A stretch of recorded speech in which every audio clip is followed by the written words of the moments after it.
स्नेहलेखंडे राधेश अकॅडमीमध्ये आपल्या सर्वांचे पुन्हा एकदा स्वागत करते। मागील लेक्चरमध्ये आपण स्टेटमेंट्स अँड कन्क्लुजन यामधील फर्स्ट पार्ट स्टेटमेंट्स अँड अझम्पशन्स या विषयीचा अभ्यास केला होता। या लेक्चरमध्ये आपण स्टेटमेंट्स अँड कन्क्लुजन यामधील second part statements and conclusion म्हणजेच वाक्ये आणि निष्कर्ष याचा अभ्यास करणार आहोत। मित्रांनो, या टॉपिकचे महत्त्व म्हणजे या टॉपिकवरती आयोगामध्ये 1 ते 2 प्रश्न हे विचारले गेलेलेच असतात। ओके, सुरुवात करूया। फर्स्ट क्वेश्चन, दूरदर्शन जरी महाग असला तरी चैनीची वस्तू नाही, कारण दूरदर्शनच्या माध्यमातून आपण बऱ्याच गोष्टी शिकू शकतो। आता याचे निष्कर्ष आहे। फर्स्ट, सर्व महाग गोष्टी या चैनीच्या वस्तू असतात। सेकंड, सर्व शिकण्यासाठी असणाऱ्या वस्तू ह्या चैनीच्या नसतात। थर्ड, शिकण्यासाठी दूरदर्शनची गरज असते। आणि फोर्थ, दूरदर्शन ही चैनीची वस्तू नाही। ओके, आता ह्या वाक्याचा आणि ह्या 4 निष्कर्षांचा अभ्यास करू यापैकी कोणते एकच निष्कर्ष आहे जे आपल्या वाक्याला फॉलो करत आहे हे आपल्याला शोधायचे आहे। ओके, आता बघूया। वाक्याचा पहिला एनालिसिस करू, आपण वाक्य डिकोड करू। वाक्य काय सांगते? दूरदर्शन जरी महाग असला तरी, याचा अर्थ काय? दूरदर्शन हा काय महाग आहे। जरी महाग असला तरी याचा अर्थ तुमचा काय फर्स्ट स्टेटमेंट वरनं काय डिकोड होतं की दूरदर्शन हा महाग आहे। ओके, डिकोड फर्स्ट डिकोड होतं दूरदर्शन हा महाग आहे। सेकंड, तरी चैनीची वस्तू नाही, याच्यावरनं काय डिकोड होतं दूरदर्शन चैनीची वस्तू नाही। ओके, आता नेक्स्ट, आता यात मी सांगितलंय की दूरदर्शन महाग असला तरी दूरदर्शन चैनीची वस्तू नाही। का नाहीये?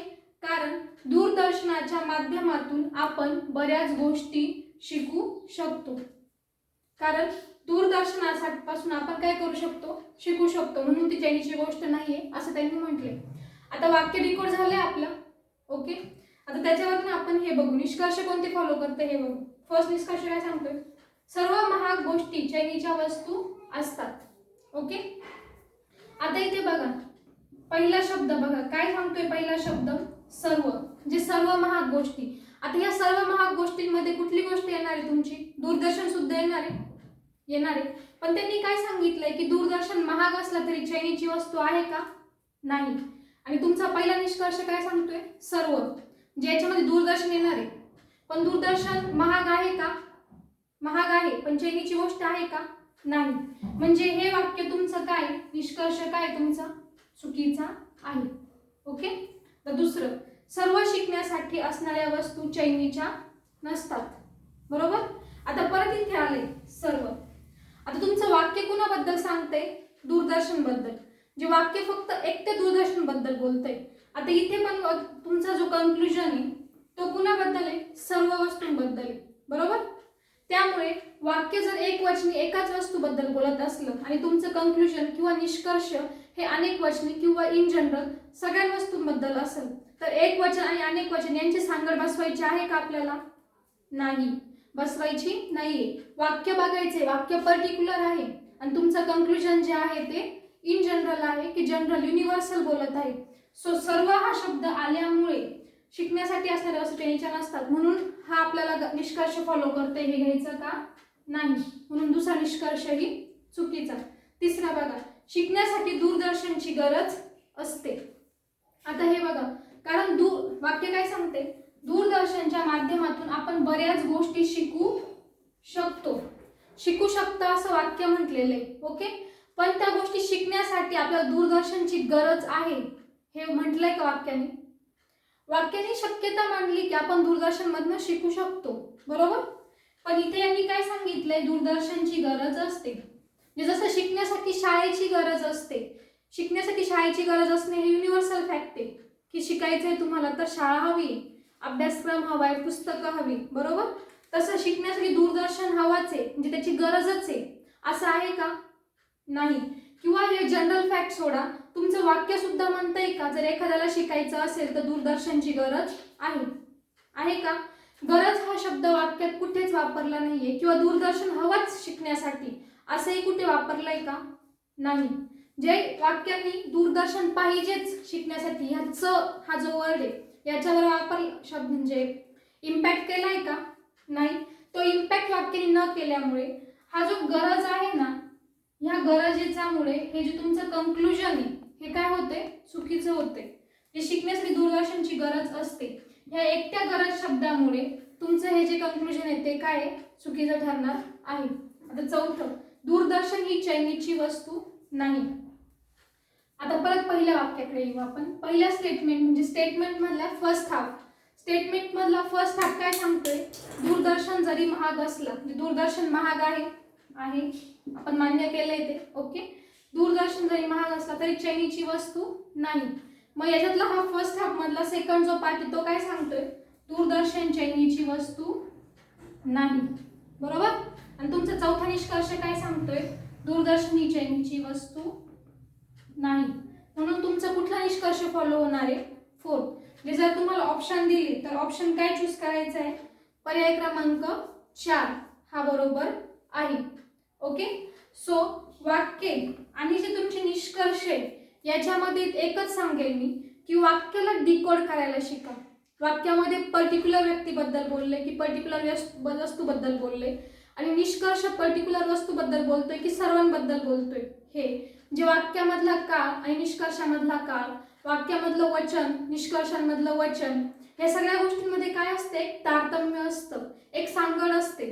ती सांगड असेल तरच त्या गोष्टी एकमेकांना कनेक्टेड असतात, अदरवाईज कनेक्टेड नसतात. ओके. सो जेव्हा तुमचं वाक्य डिकोड होईल याचा अर्थ तुमचं 70 ते 80% आन्सर हे झालेलं आहे. वाक्य डिकोड करायला त्याच्यामुळे सगळ्यात शिकणे इम्पॉर्टंट आहे. ओके. सेकंड एक्झाम्पल, त्यातलं वाक्य बघू. स्टेटमेंट्स. वाक्य काय सांगते? तिसरं महायुद्ध जर सुरू झाले तर ते मानवी संस्कृतीच्या विनाशाच्या शक्यतेसह खूप लवकर संपेल. फक्त अणुशक्तीचा चुकीचा वापरच त्याची सुरुवात होण्यास कारणीभूत ठरेल. म्हणजे एका वाक्यामध्ये दोन स्टेटमेंट्स आहे, मोठं एकच वाक्य त्यात दोन स्टेटमेंट्स आहे, त्याचे काही पार्ट्स मध्ये आपण डिवाइड करू. आता याच्यावर निष्कर्ष बघा. पहिला, तिसऱ्या महायुद्धात अणुशक्तीचा वापर होईल. ओके. दुसरा, तिसऱ्या महायुद्धानंतर मानवी संस्कृती उरणार नाही. तिसरा, अणुशक्तीचा विकास लांबच्या पल्ल्यासाठी मानवी संस्कृतीच्या ऱ्हासास कारणीभूत ठरेल. आणि चौथं, तिसरे महायुद्ध होणार नाही. ओके. आता वाक्य आहे तुमच्या पुढे आणि निष्कर्ष आहे. या 4 निष्कर्षांपैकी कुठला निष्कर्ष जो आहे ॲप्रोप्रिएट, मोस्ट ॲप्रोप्रिएट, हे आपल्याला बघायचंय. आता सॉल्व्ह करताना काय करायचं? यापैकी जो ॲप्रोप्रिएट नाहीच आहे म्हणजे लिस्ट ॲप्रोप्रिएट आहे की जो होणारच नाहीये लागू, हे आधी आपण कट करू किंवा क्रॉस करू. आता याच्यापैकी बघा, तिसरे महायुद्ध होणार नाही. वाक्यात सरळ सरळ म्हटलंय तिसरे महायुद्ध जर सुरू झाले तर, याचा अर्थ तिसरे महायुद्ध होऊ शकते. ही काय त्यांनी सांगितली? पॉसिबिलिटी किंवा शक्यता. बरोबर. मग तुमचं चौथं स्टेटमेंट काय सांगते? तिसरे महायुद्ध होणार नाही. म्हणजे होणारच नाहीये बोलतंय. शक्यता म्हणताय का? नाही. वाक्य म्हणते होऊ शकतं, निष्कर्ष म्हणते होऊ शकत नाही. याचा अर्थ वाक्य आणि निष्कर्ष हे दोघं सांगड आहे का यांची? नाही. एकमेकांच्या अपोजिट आहे दोघं पण. मग जर त्या गोष्टी एकमेकांच्या अपोजिट आहे तर त्या गोष्टींमध्ये आपण कनेक्शन एस्टॅब्लिश करू शकतो का? नाही. सो चौथा जे तुमचा निष्कर्ष आहे, कंक्लुजन, हे तुमच्या वाक्यावर आधारित असणार आहे का? नाही. म्हणून चौथं कॅन्सल. ओके. आता बघा परत 3 बघू. आता तिसरं बघू. अणुशक्तीचा विकास लांबच्या पल्ल्यासाठी मानवी संस्कृतीच्या ऱ्हासास कारणीभूत ठरेल. ओके. वाक्य काय सांगते? तिसरे महायुद्ध जर सुरू झाले, म्हणजे गोष्टी काय करते? जर तरच्या, फ्युचरच्या गोष्टी, शक्यतेच्या. ओके. तर मानवी संस्कृतीच्या विनाशाच्या शक्यतेसह आहे. बरोबर. शक्यता मानली ते म्हटलंय का त्यांनी की मानवी संस्कृती ऱ्हास होणार आहे आणि जेव्हा ऱ्हास होईल तेव्हाच तिसरं महायुद्ध संपेल? नाही. वाक्य म्हणते की कदाचित मानवी संस्कृती मग तेव्हा ऱ्हास होऊ शकतो आणि जेव्हा तिचा ऱ्हास होईल तेव्हा शक्यता अशी असेल की तिसरं महायुद्ध संपेल. वाक्याने शक्यता मांडलेली. बरोबर. त्यामुळे अणुशक्तीचा विकास, परत पुढे, अणुशक्तीचा चुकीचा वापरच त्याची सुरुवात होण्यास कारणीभूत ठरेल. बरोबर. त्यांनी काय सांगितले, जर अणुशक्तीचा चुकीचा वापर केला गेला तरच तिसऱ्या महायुद्धाची चुकून सुरुवात होऊ शकते. बरोबर, कारणीभूत ठरेल. आता यांनी काय सांगितले, तिसरं, अणुशक्तीचा विकास लांबच्या पल्ल्यासाठी मानवी संस्कृतीच्या ऱ्हासास कारणीभूत ठरेल. बरोबर. मग तुमचं वाक्य आणि जे निष्कर्ष यांच्यामध्ये काही कनेक्शन बसतंय का? नाही बसत आहे. का नाही बसत आहे? कारण की यांनी ते शक्यता मांडलेली की असं चुकून होऊ शकतं, व रिझन हे होऊ शकतं. आता यांनी पण तेच सांगितले, कारणीभूत ठरेल म्हणजे होऊ शकतं किंवा काय. पण त्यांनी काय सांगितले, अणुशक्तीचा चुकीचा वापर होऊ शकतो. तसं यांनी काय सांगितले, अणुशक्तीचा विकास. जर इथं हे असतं ना की अणुशक्तीचा चुकीचा वापर लांबच्या पल्ल्यासाठी संस्कृतीच्या ऱ्हासास कारणीभूत ठरू शकतो तर बरोबर आहे. पण अणुशक्तीचा विकास म्हणजे तुम्ही आज सांगू शकत नाही ना की आज आपण अणुशक्तीचा विकास करतोय, म्हणजे सपोज करतोय, तर लांबच्या पल्ल्यामध्ये ते ऱ्हासच मानवी संस्कृतीचा ऱ्हासच करणार आहे. बरोबर, नाही सांगू शकत आहे आपण. जर सपोज हे असतं इथे की अणुशक्तीचा चुकीचा वापर, म्हणजे जर इथे शब्द विकासाऐवजी चुकीचा वापर असता तर कदाचित हा जो तुमचा निष्कर्ष आहे तो तुमच्या वाक्यासाठी बरोबर असता. पण इथे शब्द काय, अणुशक्तीचा विकास. विकास आणि चुकीचा वापर दोघांमध्ये तारतम्य आहे का? नाही. त्यामुळे जे तुमचं तिसरं स्टेटमेंट आहे ना, तिसरं जे कंक्लुजन आहे ते तुमच्या स्टेटमेंटला फॉलो करणार आहे का? नाही. सो तिसरं स्टेटमेंट कंक्लुजनही रॉंग आहे. आता राहिलं पहिलं दुसऱ्या याच्यात. बऱ्याच जणांना वाटेल की तिसऱ्या महायुद्धानंतर मानवी संस्कृती उरणार नाही. हे त्यांनी सांगितलंय की जर तिसरं महायुद्ध झालं तर मानवी संस्कृती उरणार नाही, मानवी संस्कृतीचा ऱ्हास होईल. बरोबर. पण इथे सगळेजण एक गोष्ट माहिती जी विसरून जातील, काय, मानवी संस्कृतीच्या शक्यतेसह. त्यांनी मांडली आहे ती शक्यता मांडली वाक्यामध्ये, आणि आपलं हे जे कंक्लुजन आहे त्यांनी शक्यता मांडली का? नाही. त्यांनी डिक्लेअर केले तिसरं महायुद्ध झालं तर मानवी संस्कृती संपली किंवा ऱ्हासासह ते संपणार आहे. पण यांनी मांडलंय की जर तिसरं महायुद्ध झालं तर ते शक्यतेसह किंवा शक्यतो मानवी संस्कृतीच्या ऱ्हासासोबत संपेल. इथे त्यांनी मांडली ती शक्यता मांडली. तुमचं जे कंक्लुजन सांगत आहे ते एकदम 100% शुअर असलेला फॅक्ट सांगतोय. बरोबर. मग शक्यता आणि 100% शुअरिटी यांच्यामध्ये तुमचं पॉसिबिलिटी आणि शुअरिटी मध्ये गणित बसणार आहे का? नाही. दोन वेगवेगळ्या गोष्टी, मग ज्या दोन वेगवेगळ्या गोष्टी एकमेकांना तर्कसंगत, एकमेकांना सांगड असेल असे होणार आहे का? नाही. त्याच्यामुळे ही शुअरिटी ह्या पॉसिबिलिटीवरनं निघणार आहे का? नाही. पॉसिबिलिटीवरनं कधीही शुअरिटी निघणार नाही. हे एक लक्षात घेण्याची गोष्ट आहे. सो तुमचं दुसरं जे स्टेटमेंट आहे ते रॉंग आहे. मग तिन्ही स्टेटमेंट रॉंग आहे, थर्ड, सेकंड, थर्ड, फोर्थ. ते तुमचं ऑटोमॅटिकली कुठलं कंक्लुजन राईट आहे? फर्स्ट वाला. आता ते राईट कसं आहे? तिसरे महायुद्ध जर सुरू झाले तर ते मानवी संस्कृतीच्या ऱ्हासाच्या शक्यतेसह खूप लवकर संपेल. आता इथे याची गरज नाही. त्यांनी काय सांगितलंय, फक्त अणुशक्तीचा चुकीचा वापरच त्याची सुरुवात होण्यास कारणीभूत ठरेल. ओके. म्हणजे त्यांनी सांगितलंय की अणुशक्तीचा चुकीचा वापर झाला तर तिसरं महायुद्ध सुरू होणार आहे. बरोबर आहे का? बरोबर आहे. चुकीचा वापर. मग त्यांनी काय सांगितले, अणुशक्तीचा वापर. आता अणुशक्तीचा वापर ही त्यांनी मोठी टर्म वापरली, म्हणजे अणुशक्तीचा चुकीचाही वापर होऊ शकतो किंवा बरोबर आहे. त्यांनी याच्यामध्ये आपण घ्यायचं काय की अणुशक्तीचा वापर म्हणजे अणुशक्तीचा वापर जो होणार आहे तिसऱ्या महायुद्धामध्ये, एक मिनिट, अणुशक्तीचा चुकीचा वापर झाला तर तिसरं महायुद्ध सुरू होणार आहे. बरोबर. ते तिसऱ्या महायुद्धामध्ये अणुशक्तीचा वापर होणार आहे का? होणार आहे. 100% होणार आहे. तो चुकीचा असो अबरोबर असो पण अणुशक्तीचा वापर होणारच आहे. कारण की आपला जे वाक्यातलं जे आपला सेकंड पार्ट आहे तो तेच सांगतोय, अणुशक्तीचा चुकीचा वापरच त्याची सुरुवात होण्यास कारणीभूत ठरेल. जे तुम्ही अणुशक्तीचा रॉंग वापर केला की तिसरं महायुद्ध सुरू झालं, आणि तिसरं महायुद्ध सुरू झालं म्हणजे त्याच्यात अणुशक्तीचा वापर झाला. बरोबर. म्हणजे याचा अर्थ जे तुमचं पहिलं जे कंक्लुजन आहे ते तुमच्या वाक्याला फॉलो करत आहे आणि बरोबर आहे.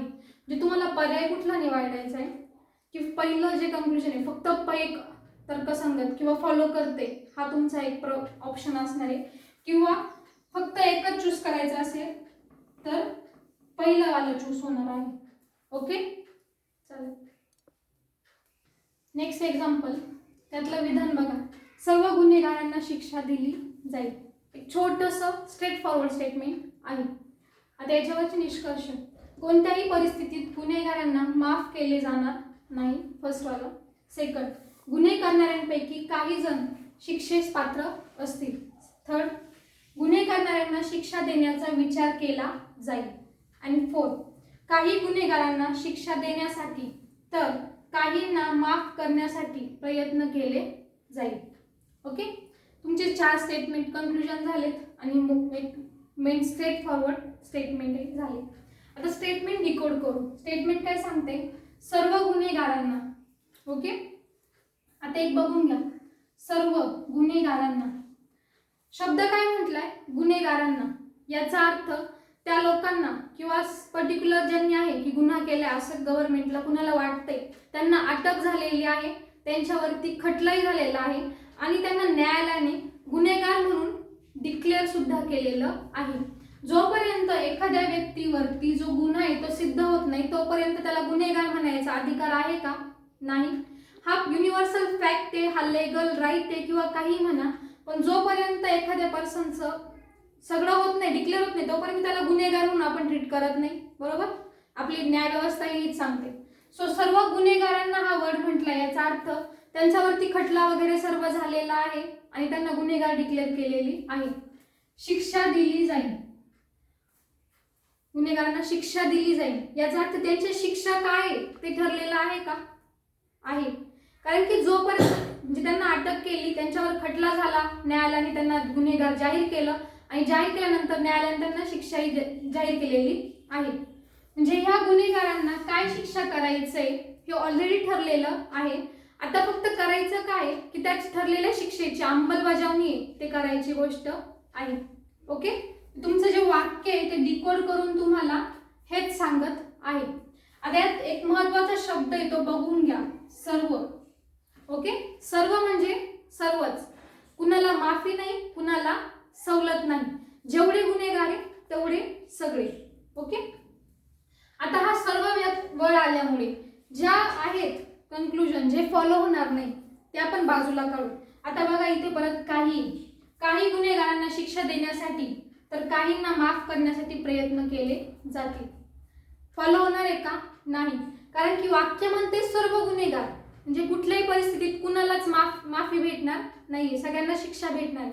त्याच्यामुळे मग काहींना माफ केलं जाईल किंवा काहींनाच गुन्हेगारांना शिक्षा देण्यात येईल, हे वाक्य तुमचं फॉलो होणार आहे का? स्टेटमेंट कन्क्लुजन नाही, म्हणून हे चुकीचं. परत गुन्हेगारांना शिक्षा देण्याचा विचार केला जाईल, वाक्य काय सांगते? शिक्षा दिला जाईल, याचा अर्थ शिक्षेचा विचार झालेला आहे, आता फक्त आम्हाला करायची ती अंमलबजावणी. म्हणजे जर एखाद्याला फाशी शिक्षा देण्याचं झाले तर त्याला फाशी दिली जाईल, जन्मठेप जाहीर केले तर जन्मठेप दिली जाईल. समजतंय?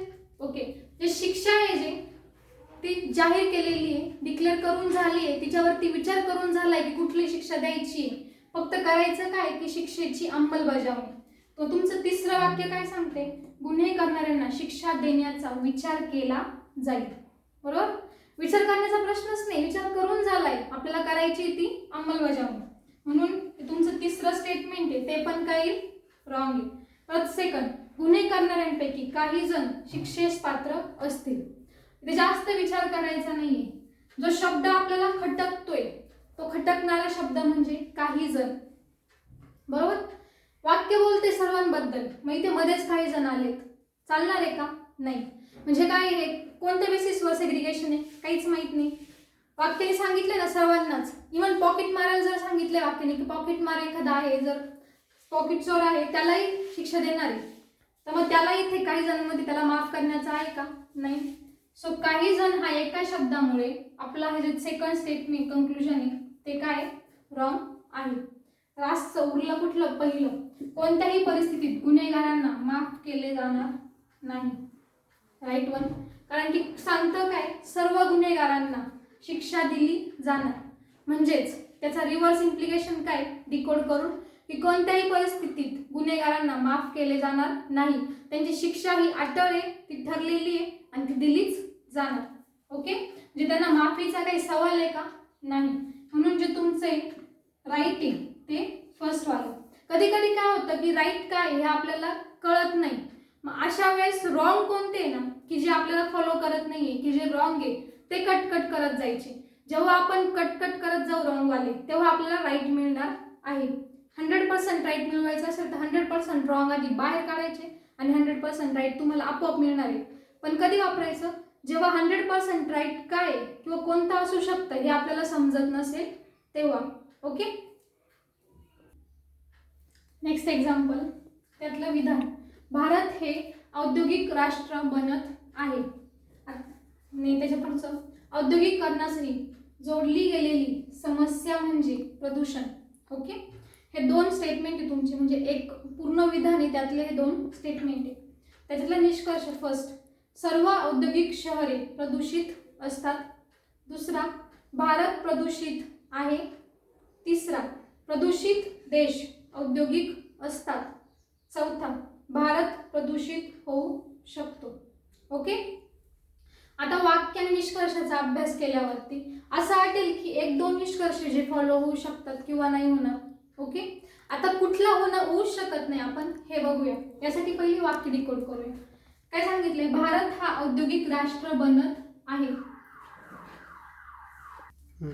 बनत आहे म्हटले, औद्योगिक राष्ट्र बनत आहे. बनलाय का अजून? नाही. जे भारत इन प्रोसेस आहे औद्योगिक राष्ट्र बनण्याच्या, औद्योगिक राष्ट्र ते बनलंय का? नाही. ओके, सो बनत आहे आणि बनला आहे याच्यातही फरक आहे, बरोबर. आता हे बनत आहे म्हणजे भारत काय हा इन प्रोसेस. ओके, नेक्स्ट, औद्योगिकरणाशी जोडली गेलेली समस्या म्हणजे प्रदूषण. स्ट्रेट फॉरवर्ड आहे की जर औद्योगिकरण असेल तर तिथे एक समस्या उद्भवते आणि ती म्हणजे प्रदूषण. ओके, आता बघू निष्कर्ष. आता याच्यामधनं सेकंड जो निष्कर्ष आहे बघा, तो आपल्या कामाचाच नाहीये. याच्यात काय सांगितलंय? भारत प्रदूषित आहे. डायरेक्ट म्हटलंय की भारत प्रदूषित आहे. याचा अर्थ भारत प्रदूषित आहे, याचा दुसरा अर्थ काय होणार आहे की भारत औद्योगिक आहे, औद्योगिक राष्ट्र आहे. पण वाक्याने सांगितलं काय की भारत औद्योगिक राष्ट्र बनत आहे. त्यामुळे भारत प्रदूषित आहे हा म्हणणं बरोबर आहे का? नाही, बरोबर. किंवा एक हे पण गेलं, इथे भारताच्या प्रदूषणाबद्दल काही म्हटलंय का? नाही. की भारत प्रदूषित आहे की प्रदूषित नाहीये, काहीच म्हटलेलं नाहीये. सो हे कंक्लुजन फॉलो करणार आहे का? नाही. नेक्स्ट, प्रदूषित देश औद्योगिक असतात. तिसरं जे वाक्य कंक्लुजन ते काय म्हणते? प्रदूषित देश औद्योगिक असतात. वाक्याने म्हटलंय की औद्योगिक देशांमध्ये प्रदूषण ही एक समस्या आहे, पण त्या समस्येवरती उपायही निघू शकतो. वाक्याने असं म्हटलंय की औद्योगिक देशांमध्ये प्रदूषण हे इनबाउंड आहे, असतंच. जर एखादा देश औद्योगिक आहे तर त्यात प्रदूषण असतंच असं म्हटलंय का? नाही. पण सेम वे वाक्यामध्ये असं कुठे म्हटलंय की एखादा देश प्रदूषित असेल तर तो औद्योगिक असलाच पाहिजे? नाही. वाक्याने हे म्हटलंय की औद्योगिकरणाशी जोडलेली समस्या म्हणजे प्रदूषण. म्हणजे प्रदूषण आणि देश प्रदूषित असणे आणि देशामध्ये औद्योगिकरण किती असणे याचा जो संबंध आहे तो एकदम नॉर्मल सा तुटकळीत असलेला संबंध आहे. 100% शुअरिटीचा आहे का? नाही. मग प्रदूषित देश औद्योगिक असतात हे बरोबर असणार आहे का? नाही. कारण की वाक्यात असं कुठे मेन्शनच नाहीये की जर एखादा देश प्रदूषित असेल तर तो औद्योगिक असलाच पाहिजे. वाक्याने मेन्शन केलेलं नाहीये, त्यामुळे आपण म्हणू शकत नाही. फर्स्ट, सर्व औद्योगिक शहरे प्रदूषित असतात. परत इथेच येतो, औद्योगिकरणाची समस्या म्हणजे प्रदूषण. समस्येवरती उपाय निघतो की जेणेकरून त्या समस्येवरती उपाय काढून, प्रदूषणावरती उपाय काढून प्रदूषण कमी करू आपण शकतो, बरोबर. म्हणजे औद्योगिक शहरे ती प्रदूषितच असतील हे कंक्लुजन निघेल का? नाही निघणार. कारण की त्या शहरांनी त्या प्रदूषणावरती उपाय काढले असू शकतील, प्रदूषण कमी करण्याचे मार्ग काढले असू शकतील, बरोबर. औद्योगिकरणाशी रिलेटेड समस्या आहे प्रदूषण, पण औद्योगिकरण असेल तर प्रदूषण असलेच पाहिजे असे आहे का? फॅक्ट नाही. सो हे रॉंग आहे. आता एक बघा लास्ट, हे तिन्ही रॉंग आहे. याचा अर्थ तुमचं ऑटोमॅटिकली जे आहे चौथं तेच राईट बनणार आहे, बरोबर. चौथं काय सांगते? भारत प्रदूषित होऊ शकतो. बरोबर. आता भारत प्रदूषित होऊ शकतो, जे हे काय सांगितलंय त्यांनी, शक्यता मांडली, पॉसिबिलिटी. बरोबर. आणि शक्यतो पॉसिबिलिटीचा आणि वाक्याचा संबंध घ्यायचा असतो, तो तुटक असेल किंवा दूरपर्यंत असेल तरी ती पॉसिबिलिटी त्या वाक्याला किंवा स्टेटमेंट्सला फॉलो करणारी असते बऱ्यापैकी. आता बघा हे, भारत हे औद्योगिक राष्ट्र बनत आहे, म्हणजे इन प्रोसेस आहे. भारत औद्योगिक राष्ट्र बनण्याच्या इन प्रोसेस आहे. मग आता जर औद्योगिकरणाशी रिलेटेड समस्या आहे प्रदूषण, याचा अर्थ इन फ्युचरमध्ये जसं जसं भारत औद्योगिक राष्ट्र बनत जाईल तसं भारतामध्ये प्रदूषण वाढू शकते किंवा भारत प्रदूषित होऊ शकतो. बरोबर. म्हणून तुमचं जे चौथं स्टेटमेंट आहे ते फॉलो होऊ शकेल, कारण की इथे जे मांडले ते त्यांनी शक्यता मांडली. शकतोय ना, म्हणजे शक्यता मांडली. जर तेच त्यांनी श्युरिटी मांडली असती, जशी ह्या ठिकाणी मांडली श्युरिटी, तसं जर श्युरिटी असेल तर ती फॉलो झाली नसती. पण मांडले त्यांनी शक्यता आहे की बनू शकतो. मग शक्यता ही तुमच्या स्टेटमेंटला फॉलो करणारी आहे, त्या स्टेटमेंटवरून आपण ह्या शक्यतेला निष्कर्ष काढू शकतो. म्हणून तुमच्या वाक्याशी जे संबंधित आहे तो तुमचा कंक्लुजन, निष्कर्ष क्रमांक 4. म्हणून तुमचा आन्सर पाहिजे ते चौथं, भारत प्रदूषित होऊ शकतो. ओके. अशा प्रकारे आपला स्टेटमेंट्स अँड कंक्लुजन हा जो सेकंड पार्ट आहे या टॉपिक मधला हा कव्हर झालेला आहे. आय होप की तुम्हाला हा टॉपिक कळलेला असेल, समजलेला असेल आणि तुम्ही याची प्रॅक्टिसही स्वतःहून करणार आहात, कारण की ह्या टॉपिकवरती 2 प्रश्न तरी बऱ्यापैकी आयोगामध्ये विचारले गेलेले असतातच. 2016-17 पासून जर तुम्ही क्वेश्चन पेपरचं अनालिसिस केलं तर ह्या टॉपिकवरती तुम्हाला आयोगामध्ये प्रश्न सापडतील पेपर 2 मध्ये. आणि MPSC कंबाईनमध्ये सुद्धा या टॉपिकवरती प्रश्न विचारलेला असतो, एक तरी असतो बऱ्यापैकी, अल्टरनेटला जरी धरलं तरी असतो. सो हा टॉपिक इम्पॉर्टंट आहे सर्वच टाईपच्या जवळपास एक्झाम्ससाठी. ओके. सो याचा व्यवस्थित प्रिपेअर करा, प्रॅक्टिस करा आणि या पुढचा अभ्यास करण्यासाठी राधेश अकॅडमीला फॉलो करण्यासाठी लाईक, शेअर आणि सबस्क्राईब करा. ओके. थँक्यू.